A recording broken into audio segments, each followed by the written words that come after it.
just gonna talk this one. I'm just gonna say this to the people, not so much the people in the audience, as the people sitting in my mind. ¿Dónde está los digits do DJ rap?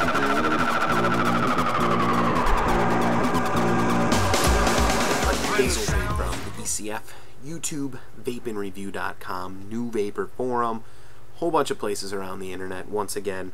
And it's been a while. It's been a few days since I've gotten a review out. It's long overdue to talk some more about this now that I've had some time to play with it. And this would be Missy's WetBox that I purchased earlier in the month from cloudsofvapor.com. This was my 6th month cigarette-free present to myself. I wanted to give myself something that was gonna feed juice. Basically, that was the requirement. I wanted something that wasn't gonna break the bank, and I wanted something that was gonna feed juice for when I'm driving, because if you've done it, you know dripping and driving can sometimes lead to potentially some interesting road situations. And I just you know, got tired of having to take my eyes off the road, drip down, fiddle with bottles, fumble with stuff. So that was, you know, the driving force, pun intended, I suppose, driving force behind this purchase, and I've been very happy with it. Would definitely recommend this device. So basically, it's a box mod that has a cutout here where the juice bottle goes, and internally it runs on a 14500 battery, and it has a juice bottle with a needle that comes up through the atomizer connection here, and it really is designed to be used with a cartomizer. The whole intent of this device was to keep a cartomizer wet, hence the name WetBox. So what we'll find here is an omnidirectional switch. You can push it in a few different directions: right, left, up, in, and inside it's all nice and epoxied in, so nothing's going to leak in here. A few people I've seen on the forums say that this will leak all over inside the box, and I have not experienced that at all. I've not experienced any leakage back in the device, and I have not experienced any leakage into the actual atomizer connection itself. You'll find that a lot of the time when you're dripping, you'll get some juice that leaks into the atomizer connection, you know, pretty much regardless of what device you're using. Haven't experienced any of that here. So from a build and internal quality standpoint, I don't have a whole lot of complaints. There are two things that I do need to mention here. One of them is that if you look here real careful, you can see the battery stands up nice and straight, but the bottle kind of curves.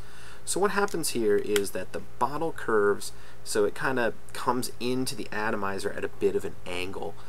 When you take the atomizer on or off, or you take the bottle out and you have to take the atomizer off, put the bottle back in, and screw the atomizer on after you've refilled the bottle, or maybe you've just gone to clean the atomizer, whatever reason you've taken the atomizer off, you kind of have to get the needle in the exact right position. Otherwise, it seems to touch the needle, touch the coil a little bit, which will cause it not to fire. It'll basically just end up kind of grounding it out.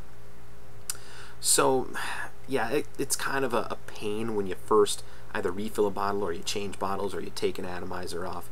Other than that, really enjoy the device. Now, I've used it exclusively with the Cisco Low Resistance 306 atomizer, and before anybody jumps and says, "Oh, you idiot, the switch isn't rated for that, it's not approved for that, ha ha ha, I can't wait till your switch burns out, tell us how you feel then," I haven't had any problems. So I've been using this pretty heavily here. I had it for pretty close to 3 weeks now, and I'm really enjoying it. It's a great vape, especially with this 306 Cisco Low Resistance atomizer on here. I have tried an Eastmall 510 just to see how it worked and how it vaped, and it works just fine as well. So if 510 is more your thing, you know, you can throw an atomizer on here. Keep in mind, it's not approved for that use. I'll say it again, not approved for that use. It is designed to be used with the cartomizer, or you know, standard cartomizer, or the E2s. And I'm not sure beyond that. You know, a regular atomizer will be okay on here. And it's basically just the switch isn't designed to hold that kind of current flowing through it. But again, I haven't had any problems with it. I've had it for about 3 weeks. And at the price point here, I think it pretty much goes everywhere for about $55, and then shipping, what have you, on top of that. I can't complain. So when I fry the switch, I mean, you know, if I wasn't feeling like going in and just replacing the switch myself, which, you know, you could do on a device like this, I buy another one, and I'm really still not out anything.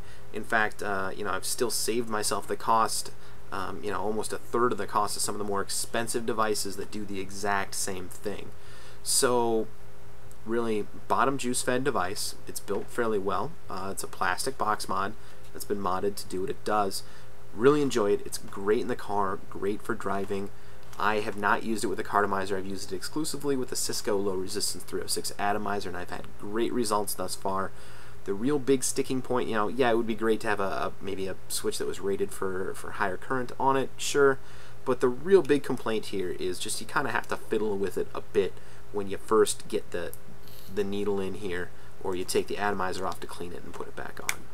Other than that, I feel like it was a very solid purchase. Would definitely send you over to Clouds of Vapor to deal with Bruce, who's fantastic, sent me some extra goodies with it, and great experiences buying from him. So a very nice little device, fits great in the pocket. It's got the off switch, so it's not going to misfire. Little off switch here, and I really enjoy it. Fits perfectly right in the little hand slot on the door of my truck, so I just set it there and I go. That's what I've got for you today. I've got some more things planned for the rest of the week, so look for more reviews from me in the coming videos.